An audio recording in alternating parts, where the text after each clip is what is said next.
একটা ধর্ষিতা মেয়ের সাথে তুমি আমার বিয়ে দিতে চাইছো বাবা? এই বিয়ে আমি কখনোই করতে পারবো না। বিয়ে বাড়িতে বরের কবুল বলার ঠিক আগ মুহূর্তে এমন কথা শুনে সবাই চমকে যায়। কথাটা শোনা মাত্রই রফিক আহমেদ তার বড় ছেলের গালে ঠাস করে একটা চড় মেরে দেন। ইতিমধ্যে অনেকে কানাঘুষা করা শুরু করে দিয়েছে। একজন মহিলা তো বলে উঠল, এই মেয়েকে তো সবাই ভালোই জানতাম, আহারে বেচারির সাথে এমন কাজটা কে করেছে? আমরা তো এসব ব্যাপারে কিছুই শুনলাম না। নিজের মেয়ের সম্পর্কে এসব কথা শুনে আর ঠিক থাকতে পারলেন না রহিমা বেগম। মুখে আঁচল দিয়ে কাঁদতে লাগলেন। তিনি আগেই তার ভাইকে বলেছিলেন একমাত্র মেয়ের বিয়েটা সে খুব সাদামাটাভাবেই দিতে চান, যেন এইসব বিষয়ে জানাজানি না হয়। কিন্তু ভাইয়ের জোরাজোরিতে তার ছেলের সাথে নিজের মেয়ের বিয়ে এত অনুষ্ঠান করে দিতে সে রাজি হয়েছে। রফিক আহমেদ সেই মহিলাকে ধমক দিয়ে উঠলেন, কি সব যাতা বলছেন? এমন কিছুই হয়নি মধুমিতার সাথে। রায়হান বলল, খামাখা ওনাকে চুপ করিয়ে কি লাভ বাবা, উনি তো ঠিকই বলেছেন, তোমরাই তো এত বড় বিষয়টাকে ধামাচাপা দিতে চাইছো। রহিমা বেগম বললেন, বাবা রায়হান চুপ থাক বাবা, আমি তোর ফুফু, তোর পায়ে পড়ি, এসব মিথ্যা অপবাদ আমার মেয়ের নামে তুই দিস না। রায়হান বলল, মিথ্যে কেন বলছো ফুপি? বলো, তোমার মেয়েকে রিয়াদ নামের ছেলেটা উঠিয়ে নিয়ে যায়নি? রাখেনি নিজের কাছে এক রাত? কিছু না করেই ছেড়ে দিয়েছে বুঝি? শুরু হলো সবার মাঝে তর্কাতর্কি। এত সব কিছুর মাঝেও একজন চুপ করে বসে চেয়ে আছে তাদের দিকে। পায়ে তার আলতা হাত ভর্তি মেহেদি, গয়না দিয়ে পা থেকে মাথা অবধি ভরপুর, চোখে টানা কাজল, গায়ে বিয়ের বেনারসি। মধুমিতার এসব আর কিছুই ভালো লাগছে না। বাবা বেঁচে থাকলে হয়তো এখন এসব তার সহ্য করতে হতো না। উঠে এক দৌড়ে বিয়ের স্টেজ থেকে নেমে দৌড়ে বাড়ির ভেতরে চলে গেল সে।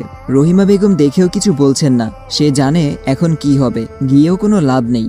রফিক ইতিমধ্যেই বিয়ে বাড়ি থেকে সবার কাছে মাফ চেয়ে তাদের চলে যেতে বলেছেন, আর রায়হানকে ঘাড় ধাক্কা দিয়ে বের করে বলেছে চোখের সামনে থেকে চলে যেতে। তবে পাড়ার আন্টিরা যেতে অনিচ্ছুক, তাদের তো এখনো কাটা গায়ে নুনের ছিটা দেওয়া বাকি। মধুমিতার রুমের দরজা লাগিয়ে সেখানেই বসে কাঁদতে লাগলো আর জীবনের হিসেব কষতে লাগলো। মধুমিতা জাহান তুলি, ঢাকা মেডিকেলের ছাত্রী। ছোট থেকেই খুব চঞ্চল ও মেধাবী, লম্বা, চেহারা অনেক ফর্সা না হলেও মায়াবী। মধুমিতার বাবা নেই, মায়ের সাথে মামার বাড়িতেই ছোট থেকে বড় হয়েছে সে। দাদার বাড়িতে মাঝে মাঝে যাওয়া হয় তাদের। রায়হান হলো তার মামার বড় ছেলে। একসময় এই রায়হানই মধুমিতাকে পাওয়ার জন্য ছিল পাগল, কিন্তু ভাগ্যের কি নির্মম পরিহাস, এই ছেলেই সবার সামনে মধুমিতাকে নিয়ে এত বড় একটা কথা বলে দিল। কথায় আছে না, মানুষ চেনা যায় বিপদে। কিছুদিন আগের ঘটনা, রিয়াদ নামের পাড়ার এক বখাটে ছেলে মধুমিতাকে খুবই বিরক্ত করত।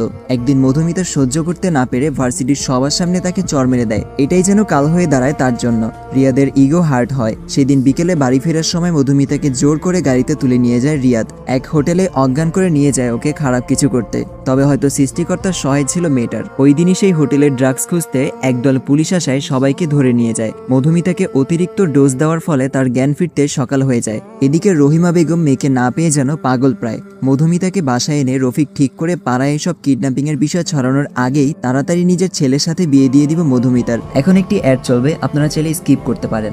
ওয়ানেক্স হচ্ছে সবচেয়ে বিশ্বস্ত বুকমেকার, যা পিএসজি এবং সিরিয়া অ্যাপের অফিসিয়াল পার্টনার। খুব শীঘ্রই ইন্ডিয়ান প্রিমিয়ার লিগ শুরু হতে চলেছে এবং এটি সবচেয়ে বড় সুযোগ আপনার প্রিয় দলকে সমর্থন করার। এই অ্যাপে আপনি cricket, football, tennis live match দেখতে এবং তাদের স্কোর ভবিষ্যৎবাণী করে সহজে অর্থ উপার্জন করতে পারবেন। সেই সাথে বিএমডব্লিউ গাড়ি, আইফোন, ল্যাপটপ এবং আরো অনেক নগদ পুরস্কার জেতারও সুযোগ রয়েছে। এই অ্যাপটিতে আপনি crash, crystal, under and over 21 ইত্যাদি গেম খেলে সহজেই আয় করতে পারবেন। আপনি বিকাশ, নগদ, ব্যাংক, ক্রিপ্টো, পেপাল এবং অন্যান্য সহজ পদ্ধতির মাধ্যমে সহজেই আপনার জেতা টাকা তুলতে পারবেন। এখানে আপনি 24 ঘন্টা 7 দিন গ্রাহক সহায়তা পাবেন। তাই এখনই পিন কমেন্টের লিঙ্ক ব্যবহার করে রেজিস্ট্রেশন করুন অথবা গুগলে ওয়ানেক্স সার্চ করে রেজিস্ট্রেশন করুন। আর হ্যাঁ, রেজিস্ট্রেশনের সময় আমার প্রোমো কোড ওয়ানমারুফ ব্যবহার করে প্রথমবার ডিপোজিটে 20,000 টাকা পর্যন্ত জেতার সুযোগ পান।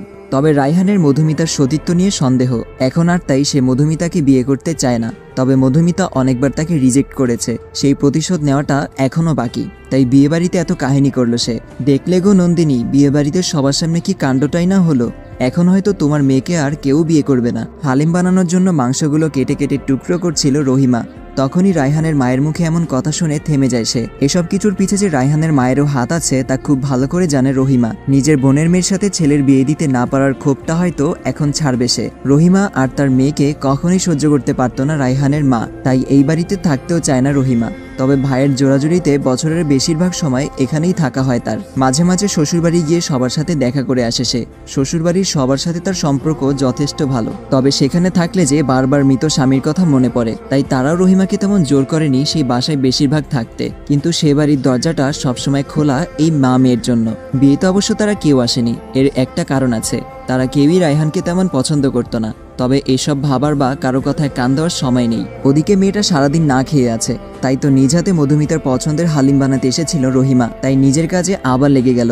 মধু, মা আমার, দরজাটা খোলতো, দেখ তোর জন্য খাবার নিয়ে এসেছি। রহিমার কথায় হালকা নড়ে বসে মধুমিতা। জানালার দিকে তাকিয়ে দেখে বাহিরে অন্ধকার, রাত হয়ে গিয়েছে বুঝি। সময় কখন কাটলো বুঝতেই পারেনি সে। এখনো তার গায়ে বিয়ের সাজ। আস্তে করে উঠে দরজাটা খুলল সে। মধুমিতা বলল, মা ডাকটা শুনে যেন আত্মা কেঁপে উঠল রহিমার। কতটা যন্ত্রণা লুকিয়ে আছে এই ডাকটার পেছনে। মেয়েটির চোখ মুখ ফুলে একাকার, কেঁদেছ হয়তো খুব। তবে রহিমাকে এখন ভেঙে পড়লে চলবে না, তাকে শক্ত থাকতে হবে। মেয়েকে জোর করে খাইয়ে দিতে লাগলো সে। মধুমিতাও না করতে পারল না, পেটে যে একটা দানাও পড়েনি সকাল হতে। মধুমিতা বলল, মা, সবাই কি তোমাকে আমায় নিয়ে কথা শুনিয়েছে? রহিমা বেগম বলল, কী সব বলছিস? কে কি বলবে? আর তোর মার হাতে এত ফালতু সময় কোথায় বলতো? মধুমিতা বলল, আমি এখানে আর থাকতে চাই না মা। রহিমা বলল, তুই চিন্তা করিস না মা, কারো কোনো কথা তোকে শুনতে দিব না আমি। কালকেই তো দাদু বাড়ি গিয়ে উঠবো আমরা, সেখানে সবাইকে আমি সব জানিয়ে দিয়েছি। তোর বড় চাচা, ফুফু, তোর দাদি সবাই তোর জন্য অপেক্ষা করছে। মধুমিতা বলল, আর মামা? রহিমা একটা দীর্ঘশ্বাস ফেলে বলে, তাকেও অনেক কষ্টে রাজি করিয়েছি, এখন খেয়ে ঘুমিয়ে পড়তো চুপ করে। মধুমিতা মায়ের কোলে মাথা রেখে ঘুমিয়ে যায়, আর রহিমা হাত বোলাতে থাকে মেয়ের মাথায়। পরের দিন সকালে তারা গিয়ে হাজির হয় মধুমিতা দাদুর বাড়িতে। ওনারা সবাই গ্রামেই থাকবে নাই বা কেন?